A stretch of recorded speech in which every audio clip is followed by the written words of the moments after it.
কি ব্যাপার, তুমি আইসক্রিম কই পাইলা? বাবা কিনে দিয়েছে। বাবা কিনে দিয়েছে মানে? তুমি শুধু ছেলের জন্য নিয়ে এসে আমার জন্য নিয়ে আসো নাই? ও ছোট মানুষ, ওর জন্য নিয়ে এসেছি, তোমার জন্য কেন নিয়ে আসবো? মেয়েটা বলতে পারলা?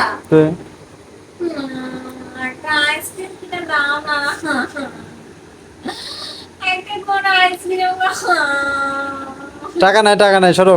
ছোট মানুষের খাবার দেখে আরে লাল করে। মায় ধরছে, দাও একটা আইনা দাও। না না, টাকা নাই। দাও না। একটা আইসক্রিমের দাম 50 টাকা, তোমার বেটা খাওয়া ফেলছে, এমনি 50 টাকার ঘাটতি হয়ে গেছে আমার। না আমি এত কথা শুনতে চাই না, একটা আইসক্রিম। না, আমার কাছে টাকা নাই। ধরো, নাও, আইসক্রিম খাই আসো।